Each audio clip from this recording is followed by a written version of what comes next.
আজ আমাদের আলোচ্য বিষয় হলো দ্বাদশ শ্রেণীর ধ্বনিতত্ত্ব। আমরা আগের দিন ধ্বনিতত্ত্বের ধ্বনি সম্পর্কে অর্থাৎ স্বরধ্বনি ও ব্যঞ্জনধ্বনি সম্পর্কে আমরা আলোচনা করেছি। আজ আমাদের আলোচ্য বিষয় হলো ধ্বনিতত্ত্ব কাকে বলে, ধ্বনিতত্ত্বের আলোচ্য বিষয়গুলি কি কি। এটা আমাদের মূল প্রেক্ষাপট, কারণ এটা না জানলে আমাদের সঠিকভাবে কোনো সিদ্ধান্ত নেওয়া যাবে না। তাই আমাদের জানতে হবে ধ্বনিতত্ত্বটা কি আর ধ্বনিতত্ত্বের আলোচ্য বিষয়গুলো কি কি আমরা নিয়ে আলোচনা করব, সেটা আমাদের জানতে হবে। তাহলে ধ্বনিতত্ত্ব কি না, ভাষা বিজ্ঞানকে মূলত দুটি ভাগে ভাগ করা হয়, প্রধান ভাষা বিজ্ঞান আর ফলিত ভাষা বিজ্ঞান। তাহলে ধ্বনিতত্ত্ব কাকে বলে আর ধ্বনিতত্ত্বের আলোচ্য বিষয় কি, এই নিয়ে আমাদের আজকের আলোচনা বিষয়। তো ধ্বনিতত্ত্ব বলতে আমরা কি বোঝাবো না, ভাষা বিজ্ঞান নিয়ে আমরা আলোচনা করেছি, সেখানে আমরা বলেছি ভাষা বিজ্ঞানের দুটি ধারা, একটা হলো প্রধান ভাষা বিজ্ঞান আর একটা হলো ফলিত ভাষা বিজ্ঞান। এই প্রধান ভাষা বিজ্ঞানকে আমরা এখানেও সেই আলোচনার মধ্যে যাব। আমরা আগেই বলেছি যে আমরা পরপর যে প্রধান ভাষা বিজ্ঞানের অধ্যায়গুলো রয়েছে, যেমন ধ্বনিতত্ত্ব, শব্দার্থ তত্ত্ব, বাক্যতত্ত্ব, রূপতত্ত্ব, এগুলো নিয়ে আলোচনা করব। তার প্রথম অধ্যায়টা হলো আমাদের ধ্বনিতত্ত্ব। তো এখানে ভাষা বিজ্ঞানের মূলত দুটি ভাগ ভাগ করা হয়েছে, একটি প্রধান ভাষা বিজ্ঞান আর একটি ফলিত ভাষা বিজ্ঞান। অনেকের কাছে এই বইগুলো আছে, দেখবে তোমরা একটু নিজেরা দেখে নেবে। পাঁচটি ভাগের মধ্যে একটি হলো ধ্বনিতত্ত্ব। প্রধান ভাষা বিজ্ঞানের যে শাখায় কোনো ভাষায় ব্যবহৃত ধ্বনিসমূহের সংগঠন, প্রকৃতি, বৈচিত্র্য, পার্থক্য, শনাক্তকরণ এবং কোন ভাষার ধ্বনি কী নির্বাহন তা নির্দেশ করে তাকে ধ্বনিতত্ত্ব বলে। অর্থাৎ এখানে কি বোঝানো হয়েছে, প্রধান ভাষা বিজ্ঞানের যে শাখায় ধ্বনি সম্পর্কে, অর্থাৎ আমাদের যে ধ্বনিটা উচ্চারণ করছি বা মুখ থেকে যে আওয়াজটা বেরিয়ে যাচ্ছে, তার প্রকৃতি বৈচিত্র্য কেমন, সংগঠনটা কেমন, তা ভাষার কতটা দূর পর্যন্ত তার ব্যবহার হতে পারে, মূল অংশটা কি, এগুলো নিয়ে যা আলোচনা, সেটাই হলো ধ্বনিতত্ত্ব। এই ধ্বনিতত্ত্বের আলোচ্য বিষয়টা আমরা বিভিন্ন জায়গায় পাবো। আমি একটা বই অনুযায়ী দেখাচ্ছি, দেখো।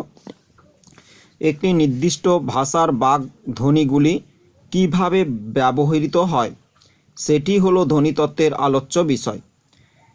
এই বাকধ্বনিগুলি কীভাবে উচ্চারিত হয়, আমি বাকধ্বনি নিয়ে আগের দিন উচ্চারণ করেছি, যে স্বরধ্বনি আর ব্যঞ্জনধ্বনি নিয়ে আলোচনা করে দিয়েছি, যেহেতু তোমাদের একটু সহজ হবে তাই আগে ওই প্রেক্ষাপটটা আমরা নিয়ে আলোচনা করেছি। তাই সেটাই বলছে যে ভাষায় ব্যবহৃত বাকধ্বনিগুলি নিজস্ব ব্যবহারিক চরিত্র আছে, যে যার এক একটা বর্ণের এক একটা অর্থ আছে। এই বর্ণগুলো নিজস্বভাবে যখন এককভাবে বসে তখন তার নিজস্ব অর্থ পাওয়া যায় না, কিন্তু যখন সে আলাদা আলাদাভাবে বসে তখন প্রত্যেকটি শব্দের মধ্যে একটা আলাদা বৈচিত্র্য প্রকাশ করে। এই জন্য বলেছে সেই ব্যবহারিক চরিত্রের স্বরূপ উদ্ঘাটন করে ধ্বনিতত্ত্ব। ব্যবহৃত ধ্বনিগুলিকে সংগঠন, প্রকৃতি, বৈচিত্র্য, একের সঙ্গে অন্যের পার্থক্য ইত্যাদি আলোচনা করে ধ্বনিতত্ত্ব। একই ঘটনা বারবার বলছে। কোনো ভাষার ধ্বনিমূলের সঙ্গে স্বধ্বনির পার্থক্য বা সম্পর্ক, তাদের অবস্থান কোথায়, তাদের বিভাজ্যতা কোথায়, অবিভাজ্যতা কোথায়, এগুলো নিয়ে যখন আমাদের আলোচনা হয়। যেমন আমরা উদাহরণ দিয়েছি, দেখো, বাংলা ভাষায় প একটি ধ্বনিমূল। এই শব্দের শুরুতে, মধ্যে ও শব্দের শেষে যদি অবস্থান করা হয় দন্তেস র ল, তাহলে যুক্ত করলে এই প ধ্বনিটি কেমন হবে। আমি একটি উদাহরণ দিয়ে বোঝাচ্ছি, দেখো।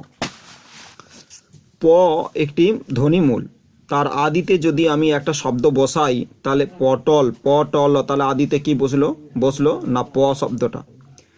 মধ্যে কি বসলো, দেখো মধ্যে পটা আসছে, তাহলে পটা প্রথমে আদিতে বসেছে, তারপরে আবার মধ্যে বসছে, তাহলে মধ্যতে হচ্ছে লিপিকা, রূপালী, তাহলে দুটোই দেখো প মধ্যেখানে বসেছে।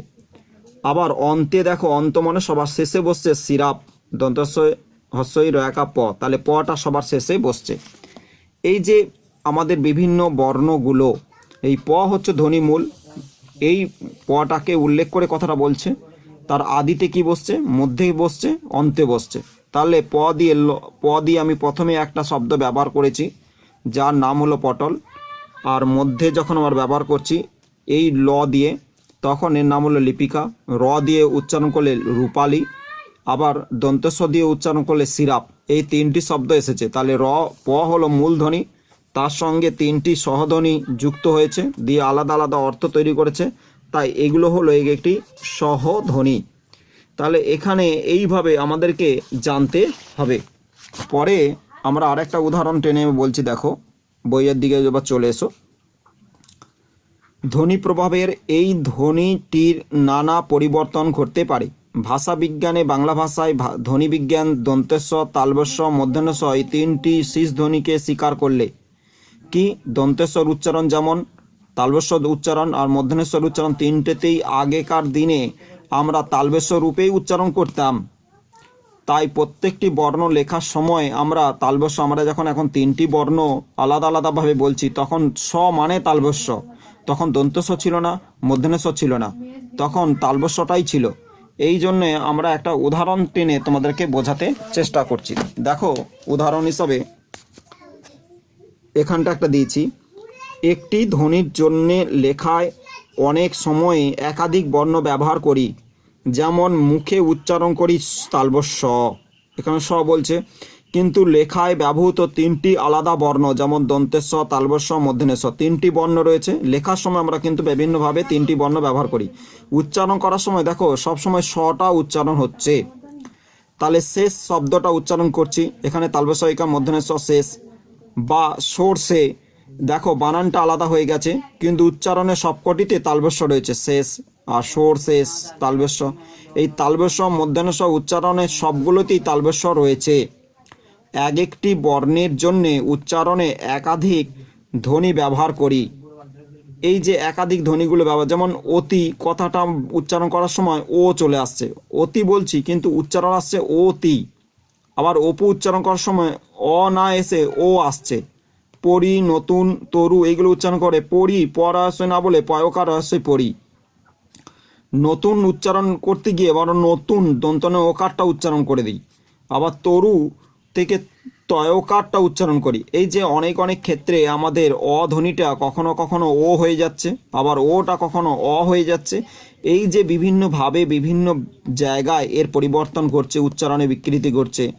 এই অটাই হচ্ছে মূল ধ্বনি, আর তার সঙ্গে আলাদা আলাদা বর্ণগুলো মিশে গিয়ে আরেকটা ধ্বনি প্রকাশ করছে। এগুলো বর্ণগুলো লেখার সময় আলাদা আলাদা হয় কিন্তু ধ্বনিগুলো উচ্চারণের সময় একইভাবে চলে আসছে। তাই এই জন্য আমরা ধ্বনি মূল অর্থাৎ আমরা ধ্বনি তত্ত্বের আলোচনাগুলো করতে পারবো। পরের আরেকটা নিয়ে আমি আলোচনা করে দেখাচ্ছি। দেখো 2 নম্বর পয়েন্টটা দেখো। বাগধ্বনি জুড়ে জুড়ে শব্দ, রূপ, শব্দ বাক্যের মধ্যে অর্থপূর্ণ বড় বড় একক তৈরি হলেও বাগধ্বনিটির নিজস্ব কোনো অর্থ নেই। চোখের জল কথাটা শুনলে কথাটার মানে বুঝি চোখের একটা শব্দ যার নিজস্ব অর্থ আছে, জলেরও একটা নিজস্ব অর্থ আছে, কিন্তু দুটো যখন একসঙ্গে আমরা ব্যবহার করছি দুটোর অর্থের মধ্যে একটা পার্থক্য থেকে যাচ্ছে। চোখের থেকে জলের গুরুত্বটা এখানে বেশি দেখানো হচ্ছে। কিসের জল? চোখের জল। জলটা এমনই গুরুত্ব যার দুঃখ প্রকাশ পাচ্ছে। তার জন্য এই যে নিজস্ব অর্থটা আছে, আমরা যদি বর্ণ বিশ্লেষণ করে একটা দেখি, দেখো আমি এখানে তোমাদেরকে ছকের মাধ্যমে দেখিয়েছি। চোখের জল, চোখের অর্থ থাকলেও এখানে চোখের থেকে বেশি প্রাধান্য দেওয়া হয়েছে জলকে। চোখের জল বর্ণ বিশ্লেষণ করে আমি দেখি, দেখো চ যুক্ত ও যুক্ত খ যুক্ত এ যুক্ত র, আবার জল বর্গের জ যুক্ত অ যুক্ত ল। এই যে এই বর্ণ বিশ্লেষণ করে দেখালাম, এদের কোনো নিজস্ব অর্থ নেই, কারণ এই বর্ণগুলো এক একটা বর্ণ, এর কোনো নিজস্ব অর্থ নেই। যখন এটি কোনো শব্দের সঙ্গে অর্থাৎ বর্ণগুলো বর্ণের সঙ্গে মিশে গিয়ে যখন একটি শব্দ তৈরি করবে তখন এর অর্থ রয়েছে। তখন এটা হলো চোখ, এটা হলো জল, এর নিজস্ব তখন অর্থ রয়েছে। এই বাগধ্বনির মূল আলোচ্য বিষয়, এই জন্য এখানে আলোচ্য বিষয়টা লাস্ট লাইন বলছে, ধ্বনিতত্ত্বের আলোচ্য বিষয় একক বাগধ্বনি হলো ভাষার অর্থহীন। একক বাগধ্বনি কেন বলা হয়েছে?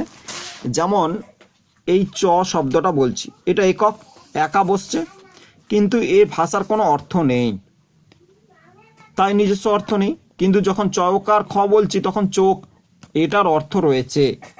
তাই এটা হলো একটি ধ্বনিতত্ত্বের আলোচ্য বিষয়।